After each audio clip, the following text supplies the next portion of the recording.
What up, dude? What up, my man? How you doing? I'm good. I'm good. Hey, I have a question for you. Have you ever rearranged the dishes in the dishwasher after your wife has gone and put dishes in the dishwasher? Every Just day, asking for a friend. every every day, every day. Next question. Do you really?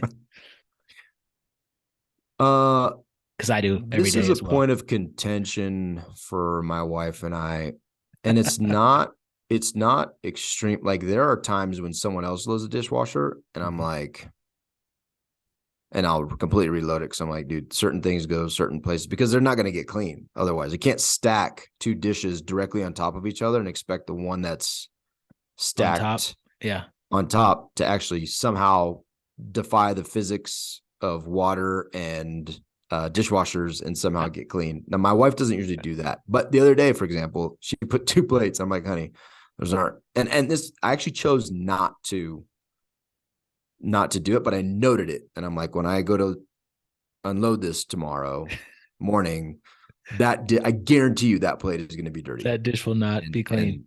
and and it was dirty, and I so we I actually argue about this. I don't know. Do you dude, and your wife argue about this? well, last We night. actually argue about That's this. why I'm bringing it up because Hmm. she'll put like five dishes in like just awkwardly placed in random places and like nothing aligns and fits and like there's like room for like five dishes and instead of like stacking them all in a line and I mean you could get like 20 dishes in there. I'm like, Yeah, what why do you do this like every single time?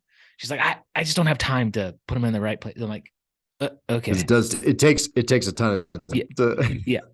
So yes, we have arguments about where to place dishes in the dishwasher, which is pretty ridiculous, but this is what happens after Well, 15 years. and I'll tell you, I think, and what the one feature I don't like, I might just remove it from my dishwasher. The slide out at the top where you Mm, put like flat things, they never get clean, and I yeah. always hand wash them after. So I open it and I take them all out and I just hand wash them, and I just do it because I'm like, I'm gonna rewash these dishes anyways, Yeah. so why not just do it now? And I don't mind washing dishes. I actually enjoy washing dishes and drying and putting away. It doesn't really bother me. So, anyways, So really good topic. follow on question. Would you want your daughter's husband to be so nitpicky and arguing about dishes placement in the dishwasher? I hope that my high standards are passed down to my daughter, who then marries a man who also, or she appreciates at least a man who has high standards for things to include dishes. Okay. Yeah.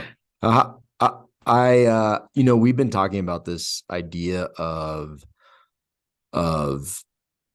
would we are we treating our wives the way that we want our future sons-in-law to treat our daughters? And I think it's an important question. I think it's profound.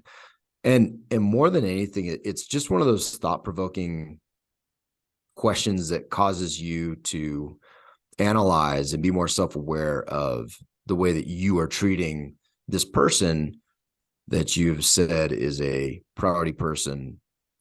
Hopefully the most important person in your life. um it's an interesting question. Yeah, it really is. We were on our last mastermind retreat, and it was the last day of the retreat, and we were all at the lunch table, and my wife texts me, and she asked me that question, like kind of out of the blue. She's like, do you feel like you're treating me the same way that you would want your daughter's husband to be treating her?" And I was like, whoa, I don't know. And it was a pretty profound question because it's now a part of our mission statement for the Storehouse Mastermind. But my answer was no. I don't think I'm treating you the way that I want my daughter to be treated. And that in itself was like a big wake up call for me because we've been married almost 15 years now, and it's we're not just roommates. I mean, we show affection to each other, and we have good conversations, but I haven't been going like above and beyond, right? And we just finished a 14-day love challenge, and I was going above and beyond for those 14 days of showing affection, showing, I know what her love languages are. And you know, I want my daughter, her husband, to like pursue her at all times, right? I want my daughter to truly feel loved all the time and like have an epic marriage. So why am I not doing that in my own marriage? It was kind of a wake up moment for me.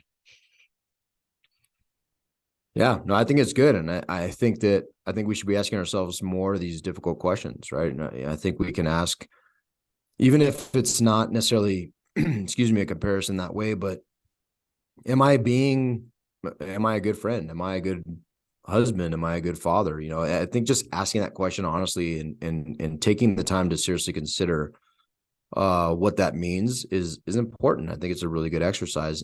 And I also think it's not that hard to do and spend time in it, but I think it's always time well spent, but it also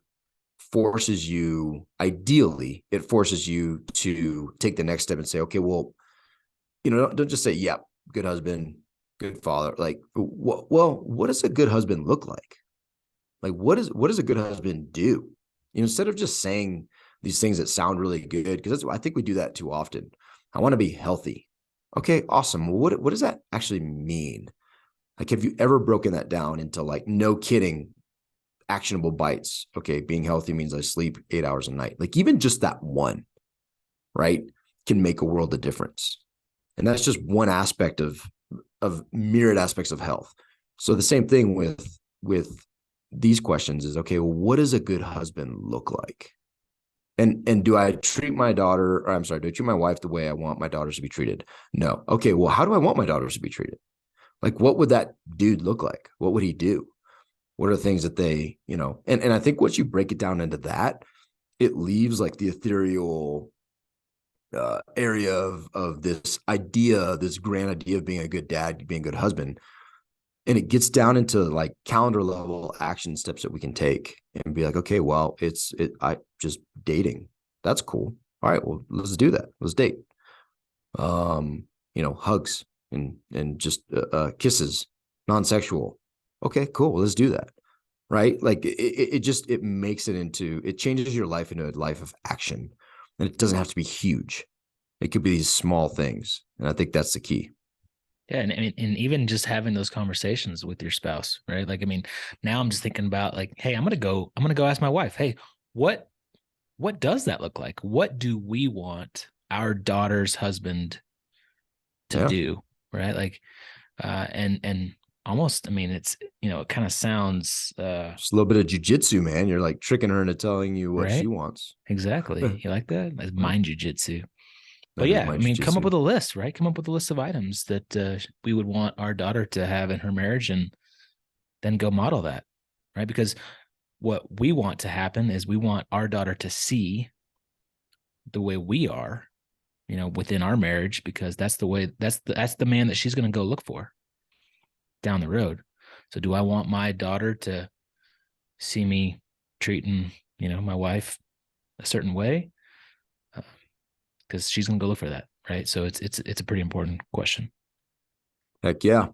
Giddy up. So men, Good chit chat.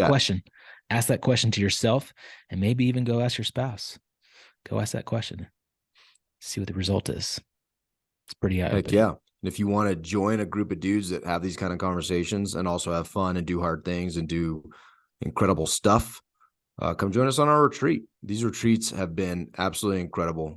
Some of the feedback we've been getting is just, which I love, right? I just absolutely love is men saying, hey man, the mastermind is like my favorite hour of the week. I got a text this morning, a dude that missed yesterday. He was like, man, sorry, I was traveling to this thing to do military stuff and I missed my favorite hour of the week. And I'm like, oh man, we missed you too.